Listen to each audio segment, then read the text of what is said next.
সম্মানিত দর্শক মন্ডলী, আমরা আজকে বিবিধ দর্পণের পক্ষ থেকে উপস্থিত হয়েছি দুজন ছাত্রের কাছে।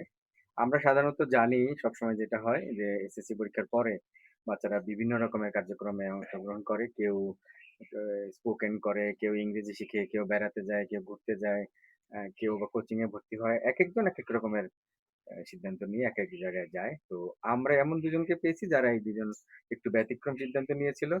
তো কি সিদ্ধান্ত ছিল সেটাই তাদের কাছ থেকে এখনই জানবো। তো শুরুতেই আসছি আমি সাকিব আল হাসানের কাছে। আচ্ছা সাকিব, তুমি কি আমাকে একটু বলবে যে তোমরা দুজন হঠাৎ করে এমন একটা সিদ্ধান্ত কেন নিলে? আর সিদ্ধান্তটাই বা কি ছিল?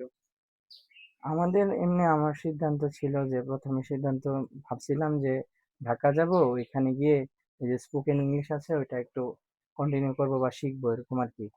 তো পরে এরকম সিদ্ধান্তই ছিল, তো তখন আমাদের পরীক্ষা আরম্ভ হয় নাই, রমজান মাস। তো এই সিদ্ধান্তটা আমি ফিশানকে জানালে যে বললাম আমাদের একজন খালামণি তো আছে, তো তোর ফুপু আর আমার খালামণি তো তাহলে আমরা দুজন যদি ঢাকা যাই কেমন হয়। তো মিরাজ বলতেছে যে, বা ফিশানের নাম আরেকটা আছে যে মিরাজ, তো সে বলতেছে যে না, আমাদের এখান থেকে তো চিল্লাতে যায়, চিল্লাতে গেলে আমরা আল্লাহর অনেক কিছু মানে ইসলামিক যেই নিয়মাবলী সম্পর্কে অনেক কিছু জানতে পারবো, অনেক কিছু শিখতে পারবো, তাহলে এটাতে গেলে কেমন হয়। আমি বললাম কবে যাবে? বলতেছে যে আমাদের পরীক্ষার পর পরেই, ঈদের পরে দশ দশ তারিখে যাওয়ার কথা ছিল। এরকম একটা সিদ্ধান্ত হলো। আমি আমি বললাম যে তাহলে আমি বাড়িতে জিজ্ঞেস করে তোমাকে পরে জানাইতেছি। তো যাই হোক, তো ঈদ ঈদ শেষ হলো। তো আমাদের 10 তারিখ যাওয়ার কথা ছিল, 10 তারিখটাকে পিছিয়ে 18 তারিখ নেওয়া হয়। তো তারপরে আমরা দুইজন এখান থেকে সবার কাছ থেকে দোয়া নিয়ে আমরা চিল্লার উদ্দেশ্যে রওনা হই।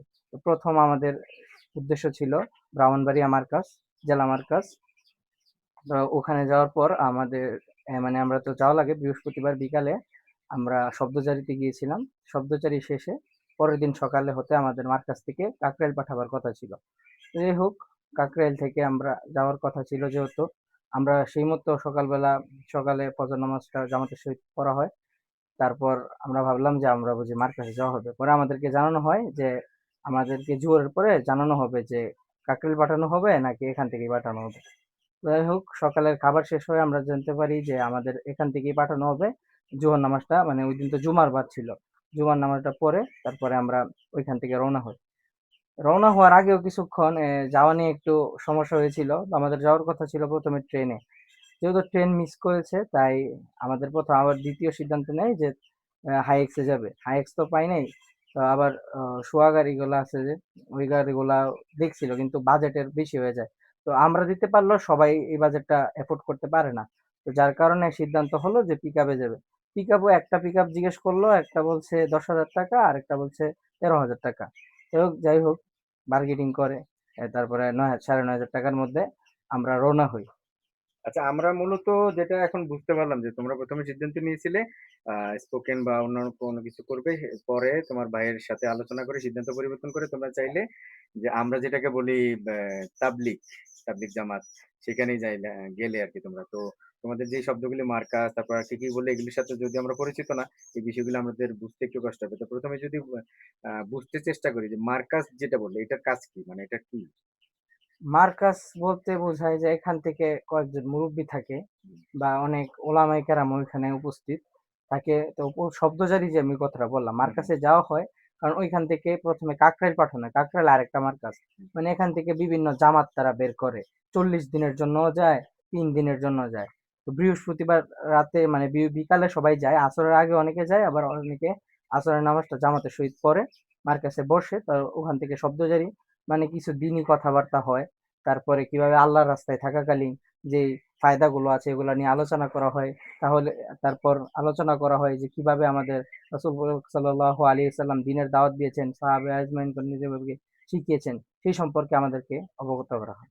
আচ্ছা, তাহলে আমরা যেটা বুঝলাম সেটা হচ্ছে মার্কাজ হচ্ছে এমন একটা জায়গা যেখানে সবাই এসে একত্রিত হয় এবং এখান থেকে একটা সিদ্ধান্ত হয় এই দলটা কোথায় যাবে, কোন মসজিদে যাবে, কোন জেলায় যাবে জি, এইরকম, তাই জি, তো? জি।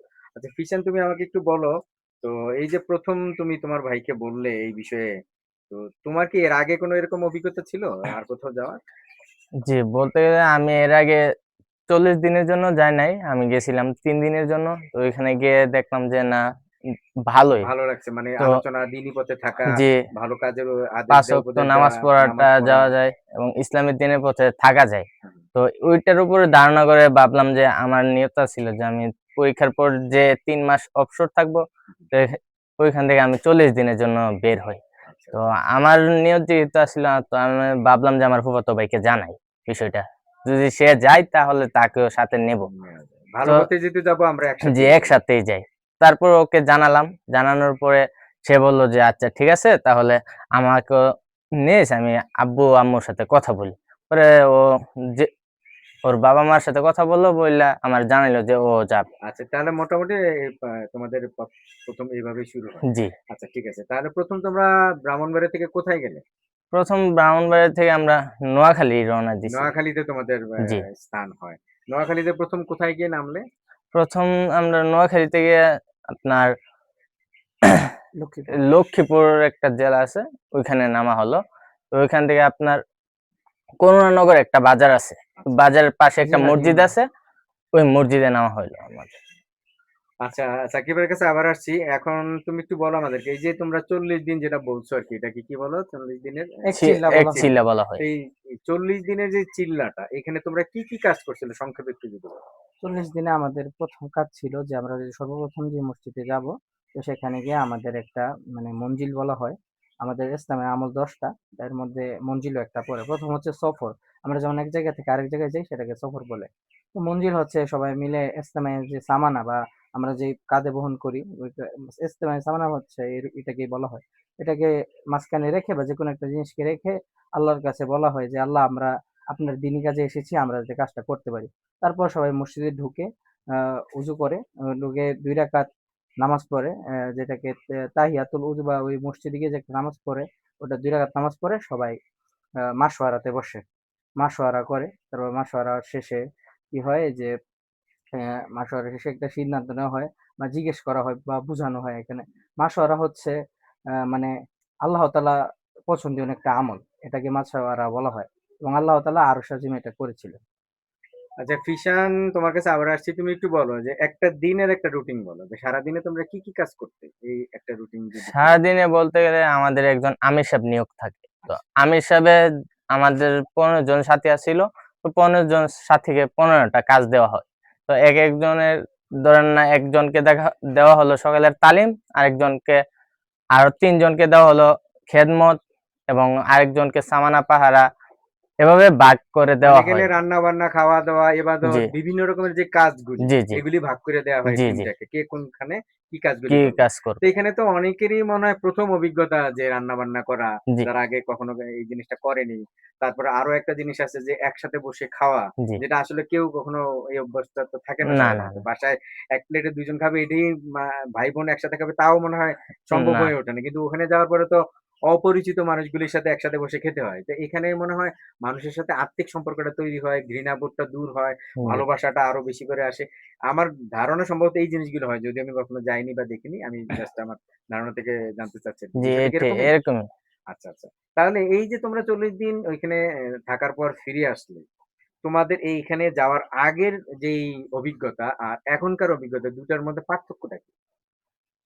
২ টার মধ্যে পার্থক্য হলো আপনার আগে যাওয়াটা বলতে মানে আমলের মধ্যে কিছু পার্থক্য আসলো, জি, আচার-আচরণে জি, কিছু জি, পার্থক্য আসলো, পোশাক-পরিচ্ছদে কিছু পার্থক্য আসছে, এই তো? জি, তো যদি তোমরা এখানে না গিয়ে অন্য কোনো কিছু করতে, এখানে হয়তোবা তোমরা মোবাইলে, গেমসে বা নানান ধরনের বিভিন্ন কিছুতে জড়ানোর একটা ভালো সুযোগ ছিল। জি, সাধারণত অবসর সময় মানুষ এগুলিই করে এখন।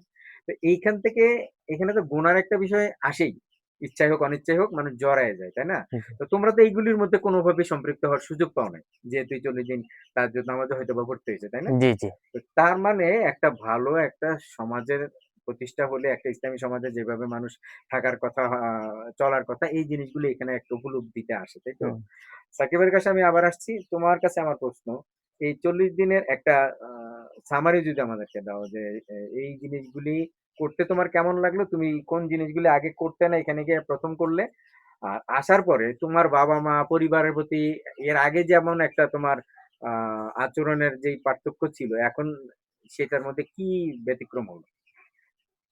তো তাবলিগে যাওয়ার আগে পর্যন্ত আমার যে ব্যবহার আর আসার পর্যন্ত হয়তো পরিপূর্ণরূপে পরিবর্তন হতে পারিনি, তবে কিছুটা পরিবর্তন আমি নিজের মাঝে লক্ষ্য করছি।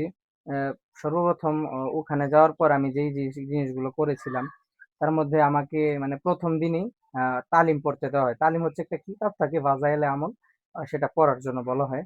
তো আমি পড়ি। তারপরে আরেকদিন আমাকে দেওয়া হয় গাস্তের আদব। গাস্তের আদব হচ্ছে দিনের দাওয়াত কিভাবে দিবে এবং কিভাবে একটা জামাত বের হয়ে ইমানি কিনের কথা বলবে, সেই নিয়ে একটু কথা বলা হয়। আর আরেকদিন আমি মাগরিবের বাদের পর যে একটা কথা আছে কিভাবে মহল্লাবাসীর মানে বলা হয়, এটাকে বলা হয় উমুমি কাজ, উমুমি বয়ান বলা হয়। উমুমি বয়ান করেছিলাম। পাশাপাশি ওইখানে খেদমতও করেছিলাম, মনে করতে গেলে ওইখানে রান্না বাড়ার যে কাজগুলা ওইগুলোও করেছিলাম। প্লাস ওই যে মসজিদ সাফাই, সামানা পাড়া, এমন অনেক কাজই করতে তার হয়েছে। মানে এখানে যা তুমি করেছো এর বেশিরভাগই তুমি এর আগে কখনো করো না, না, না। এটাই প্রথম।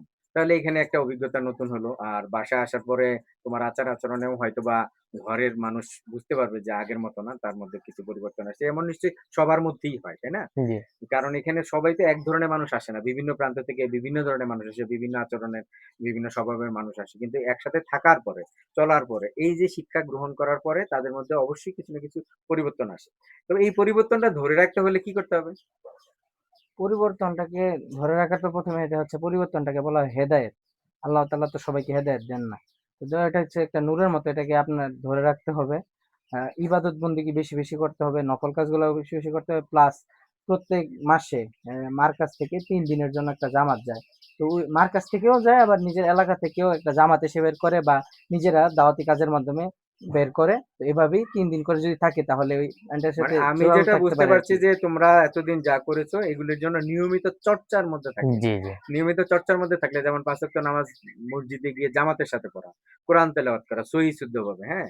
তারপরে দিনের দাওয়াত দেওয়া, মানুষকে নামাজের জন্য ডাকা, হ্যাঁ? একদম ভালোভাবে। এইগুলিই তো মনে হয় তোমাদের মূল শিক্ষার বিষয় ছিল, তাই না? জি তো এগুলি নিয়মিত যদি চর্চা করে একটা মানুষ, তাহলে তার মধ্যে অবশ্যই পরিবর্তন আসতে বাধ্য, তাই না? তো আজকে তোমাদেরকে ধন্যবাদ। নামাজের সময় হয়ে যাচ্ছে, তোমরা এখন নামাজে যাবে।